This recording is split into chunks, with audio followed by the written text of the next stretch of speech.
Hola, chicas y compañeros, and thank you so much for hitting play wherever you hit play. My name is Stone Meredith. I'm the founder of the Clever Chicas Project, and I'm proud and tickled pink and all those other funny Southern things we say to welcome Mr. Dave Moore with us today. In his regular life, he's vice president and financial advisor at Morgan Stanley Wealth Management. And if you knew him and you could see how cute he looks sitting in my den right now, you'd say, gosh, that's pretty fancy for you, Dave. But the long and the short of it is he knows his business.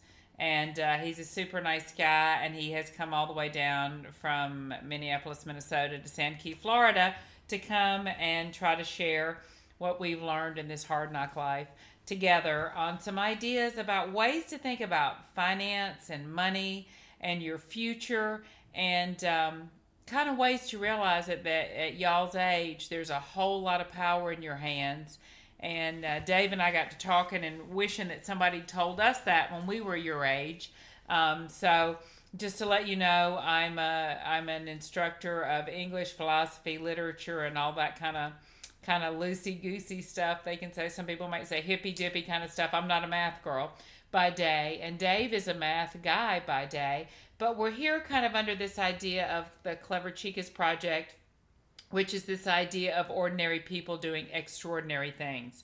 And so if you're in our audience, you're clearly a chica, female, or a compañero, which means that however you're doing it, you're an ordinary person doing extraordinary things, and you've become part of our community. And so today, Dave is here to share with you ways that in your late teens, early 20s, so high school, community college, or in the workforce, there are so many ways to take control of your financial future and your financial literacy. And so don't be like me and wait till you've made a mess at 30, and let's get going on it today. So Dave, first of all, hello. Hello. And thank you so much for coming, and thank you for your time.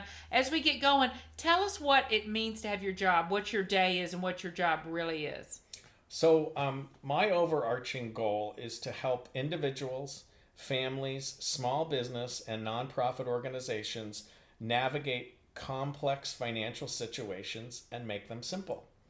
So, does that mean like checkbooks or the stock market, or what does that mean? It's all above. I run a holistic practice and I help mostly families and sometimes also their children empower themselves to be in charge of their finances. So, holistic means like from soup to nuts, from A to Z, from sunset to sundown, everything. See, because if you think about it, all of the things that are part of your financial world, your donations, your spending, your saving, you're paying off your student loan, or you're saving for college. Think of all those things dripping into a funnel Okay. and coming down a spout. I'm the spout that helps you manage all of that in a way that puts you on a path into your future so that you have a successful retirement. Okay. Okay. So, just we're going to get to the nuts and bolts of how to get better on our own, but do you have to go to college to do that job? You know what? Like many things, it is a generally available only to people with a 4-year degree, although there are exceptions. Mm-hmm. And then there are two licenses that you must have. One is what's called your Series 7, Mm-hmm. which enables you to transact on behalf of clients, which means Okay. buying and selling and pruning and growing. Like the stock market Yes, and bonds right, and all that right. stuff. Okay. And the other part is called your Series 66. Mm-hmm. That's an exam that allows you to give overarching advice. So the advice is the part where you're giving guidance and instructions and thoughtful analysis to people who ask for my help. And then the transactional part is the execution of that advice. So that's where the two different securities licenses come in. And so when you say you have to have a 4-year degree, so you get the 4-year degree and then you work for a little while and study for those tests, probably, right? Correct. A firm will hire you, Okay. and you go into their training program. And as part of the training, they prep you to pass those two exams.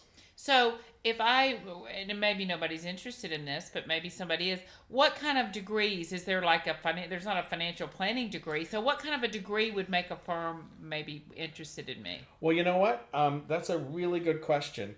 And I'm a great example. I worked for many years in other industries, but then at age 38, my financial advisor told me that I would make a great advisor. So I actually reoriented my career and started fresh at actually it was age 40, to become a financial advisor. So, and when you're a financial advisor, sometimes you actually own your own business. Okay. So you can be entrepreneurial as well as guiding people through their life so they have a successful retirement. Did you have a 4-year degree when you switched? I did. I was I never planned to be a financial advisor, although I did have a degree in finance and economics from Penn State University. Okay. So let me ask you this. Let's say that I'm in high school and I'm thinking maybe I do want to learn about money or see about being a financial planner, because there are literally hundreds of jobs that, if I'm interested in what you're saying today, that would open up to me if I learned a little more about it. What kind of classes would you take? Do you need like calculus, or would you need algebra, or like what would help somebody in high school and then maybe even in community college if they have choices? You know, like, do you want to take French literature or English literature? I could tell you which one. But for this kind of money management stuff, what courses would maybe put you in a better direction if you think maybe I want to learn and see if I'm interested? Right.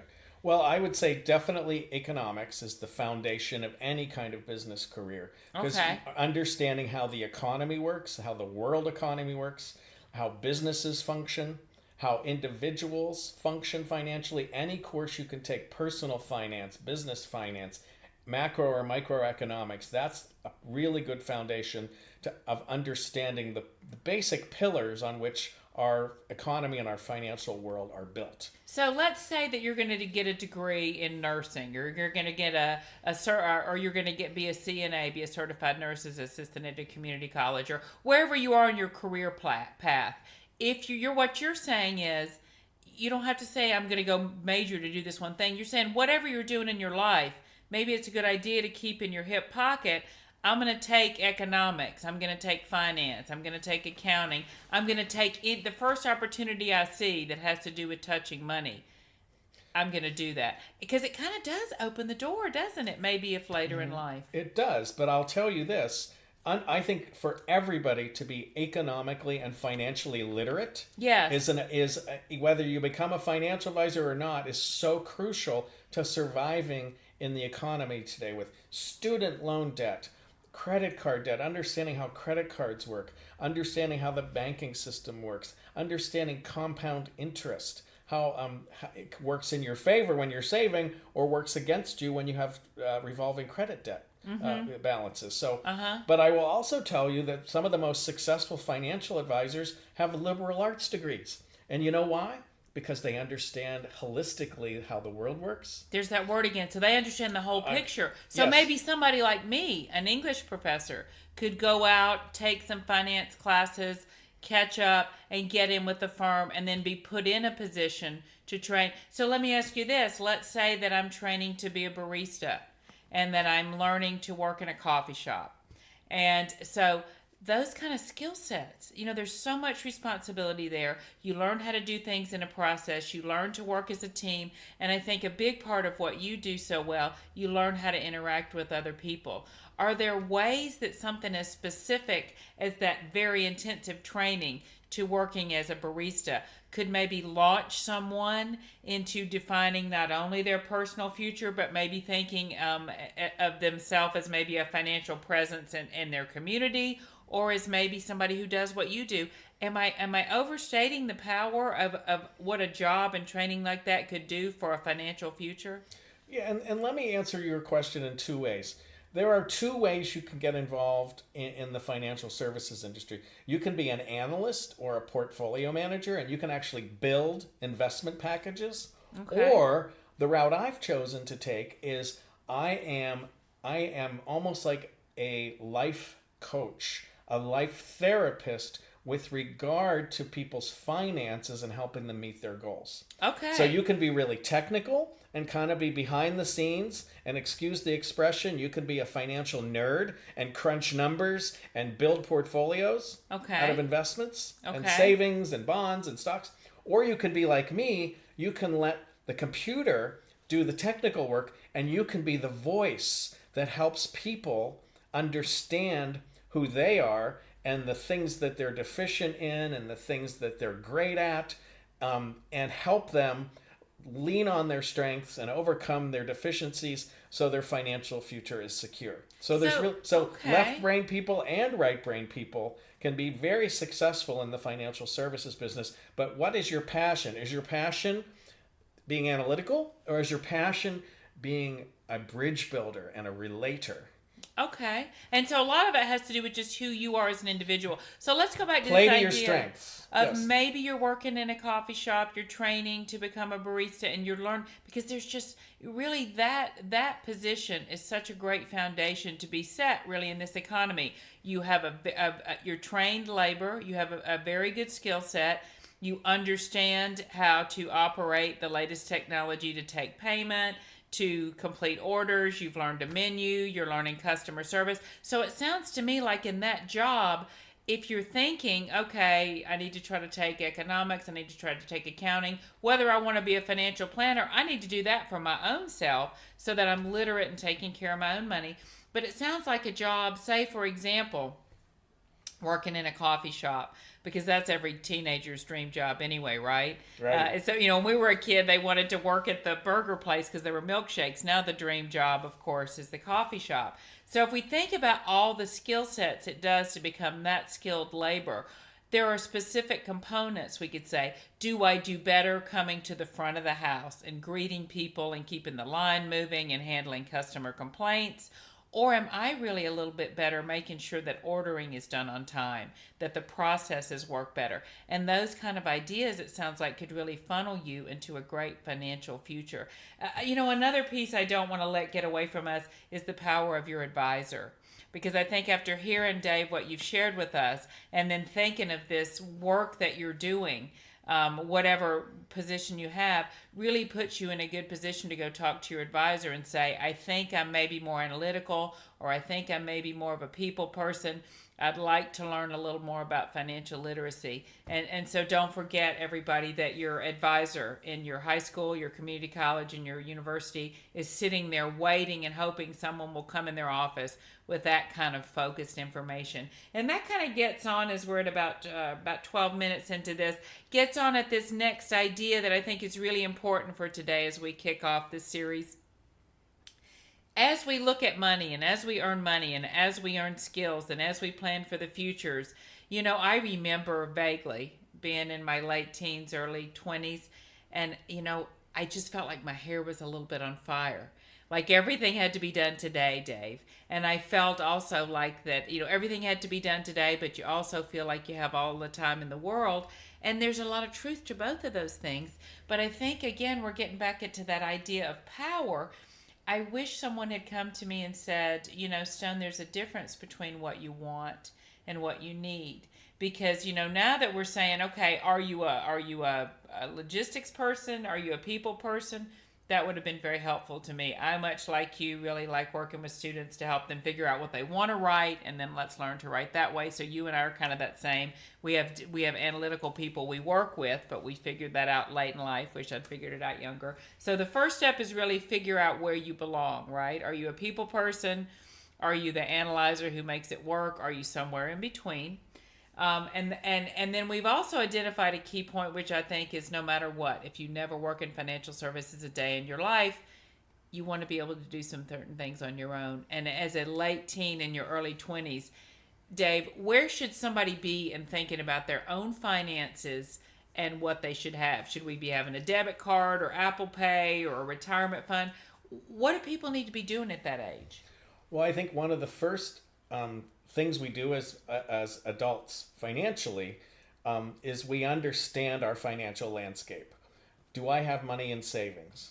Am I participating in my employer's retirement plan where I contribute a certain percent? Even at 18? Oh, absolutely. What are my plans for the future? Am I going to take on student debt to go to school, or am I going to stay home and go to community college and save money for the last 2 years of my college degree?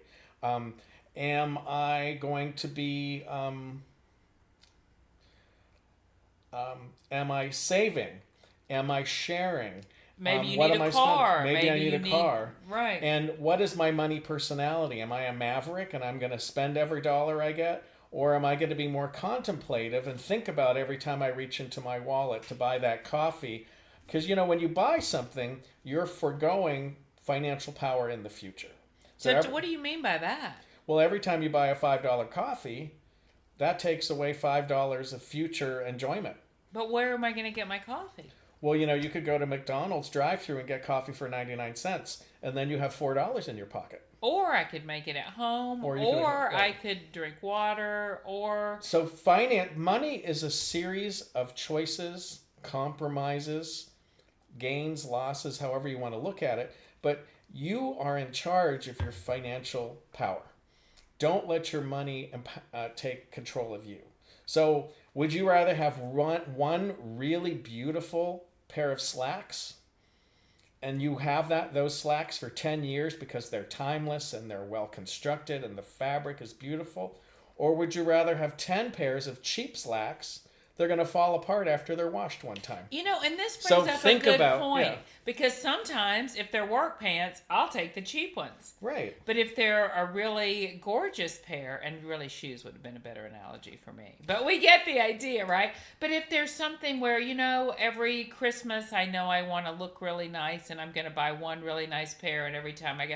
And we see that a lot, right? Like maybe our mother makes us get a suit, and the rest of the time. So maybe we go to the 579 store to get something crazy that's in style, and there are certain pieces, right. That we buy. Now I see you've hit a vein with me. I like to talk fashion, and so it's that same kind of idea with all the choices in our life, right? Sometimes you do want the cheap tank top from Walmart to go in and wear to work. Who cares? It's going to get ruined anyway. But sometimes you want the beautiful sweater. So it sounds to me like choice is really the first thing. And I got to tell you, Dave, as a teacher of rhetoric, you can't make a choice until you come up with the question. So what kind of question should I ask myself if I'm going to start just not spending, but really planning? What kind of questions should one ask oneself? Well, I think what you have to, the first thing is to just ask yourself, where am I financially? Do I have money in my checking account, in my savings account? Am I planning a big purchase? Am I saving for school? Am I planning on a vacation?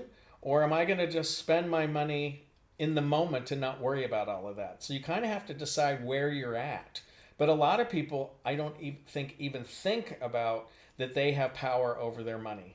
And it's like when you have an emotional reaction to something somebody says to you, and you take a breath and you count to 10 before you say anything. It's the same way with every purchase. Before you plunk down that debit card or that credit card or the cash, think, do I really need this? Is this going to bring me happiness? Is this going to bring me joy? Does this take me closer to my goals? Okay. So now this is an important question. How much do I have to start saving? You have to have a nickel. Because a nickel a day, how much would that be over the span of a year? $1? I don't know. Well, but you can think of how the math would percolate depending. So,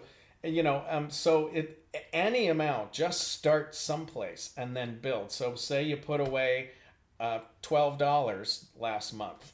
Well, maybe this month you set a goal to put away $25, and you just keep at it and you keep at it. This is how people like Warren Buffett made their fortunes, just having a plan and sticking to it. And then you know what? If you have a little bit put away for a rainy day, when that unforeseen circumstance occurs and you need a little extra money for a flat tire or your pet needs some medicine at the veterinarian, you're not going into debt. You have a little money set aside. So I love this idea. It sounds like the real thing is to say, is this a want or a need? And then if it's a want, I want this coffee, or I want this muffin, or I want these shoes. Needs. I haven't eaten today. I need to eat food. Right. I want to go to Susie Q's expensive restaurant. I need to eat this food I've already paid for at home, and I can get by on a peanut butter sandwich. Right. And, these days we're all on social media, and there's a funny meme that I've seen on Instagram, and it's a girl in the car, and she's like, just made an appointment for a pedicure and a manicure and a facial, but I've got 7 cavities in my mouth. I don't care. So it's like you got to take care of the cavities first. Yes. Otherwise, she's going to need a whole new set of teeth. And that manicure and that pedicure and that facial, those will be long memories of things that have Or they passed. can wait, right? Or they can we wait. So there's nothing wrong with delayed gratification, but building a strong foundation where your money situation isn't a house of cards. That if you remove one card, the whole thing is going to collapse. So prioritize. Understand what your needs are. So you want a $5 Starbucks Frappuccino. You don't need it. What you need is a cup of coffee. Maybe that's 99 cents at McDonald's. So it's about assessing what are your needs versus your wants. And needs are, I don't know, look up Maslow's hierarchy of needs. Yes. It's like food, shelter, et cetera, till you get to the top, which is where the more things about satisfaction and personal things like having a hairdo, or that gets to that. You have to take care. You have to take care of the basics first. You have to have a foundation. Well, and to get back to fashion, because if you stay with me long, we will. I like this idea of maybe I really want the Gucci sunglasses, because we all do. But right now, I have to go outside and I'm going to get a headache. And if you're in Florida, Arizona, any of these really sunny places, you're going to need a sunglass, right? So maybe I really want the Gucci sunglasses, but I'm going to go to Walmart and I'm going to buy the ones that are polarized that look the most like the Gucci sunglass. I'm going to take care of them, and then I'm going to go buy maybe the Maui gems. And you know what happens a lot of the times when you do that, Dave? You realize you didn't really want the Gucci sunglasses. Right? So is that kind of an example of what you're talking about? Figure out, I need a pair of sunglasses. I can't go outside and work at my job all day in this sun without sunglasses. They need to be polarized. I got to look in the water. Really like those Gucci's. Okay? But do I want to spend, and first of all, I'm a teacher. I'm still not buying the Gucci's, right? But do I really want the Gucci's, to use that example? Maybe I do, but do I want to go in debt for 9 months? Or do I want to go to Walmart, buy some functional ones, maybe not go into debt?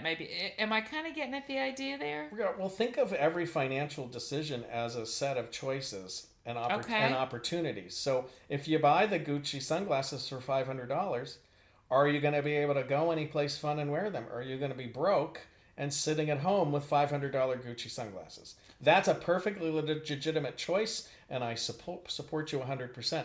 But the opportunity lost is perhaps buying the less expensive knockoffs and being able to go on a weekend trip with your friends. Or being able to go, period, and not be in debt, right? Not have interest pile up. And debt is a healthy thing with limitations. And so, for example, if I'm understanding you, if it's a need, sometimes we have to face it. So we shouldn't be embarrassed if we have to do it. But if it's for a want, especially as a younger person, maybe we want to wait a little bit. True. And that's very true. And in a very practical way, when I talked about building credit, one of the important things that you're young is, just because the bank gives you a $2,000 limit on your credit card doesn't mean you run up $2,000 right away. You never want to be above about 30% of your spending limit on your credit card, because otherwise it will badly impact your credit score, which hampers your ability to get the best auto insurance rate. If you want to apply for a mortgage or a student loan, your interest rate will be higher if you're not a wise utilizer of credit. So if you have a $2,000 limit on your spending limit on your credit card, you probably shouldn't run that credit card bill up for above more than $600 unless you can pay it off or pay it down under $600. So about 30% of your limit on your credit card is about the sweet spot, so that you can build a good, strong credit history and a good credit score. So let me get this straight. Whether we want to be a financial planner or not, we want to at least take a course to learn a little bit about the mechanics of how it works. We want to combine that, and as we're working, say in a coffee shop or someplace where we have a chance to really live in capitalism and really build our skills as a skilled laborer, we want to combine those financial ideas and see how it works at work. And then the next step is to define a want or a need, to prioritize, and to plan ahead. And then once you've done that, really start thinking about credit as something that you build over time. Did I kind of sum up what we covered today? You did. And remember, money gives you power. Don't let your money take over your power. We'll take those words of wisdom from a very skilled orator and a very skilled financial planner. Thank you so much for the 25 minutes of your time. Thank you, Compañero. Thank you, Chicas and Compañeros, and be well.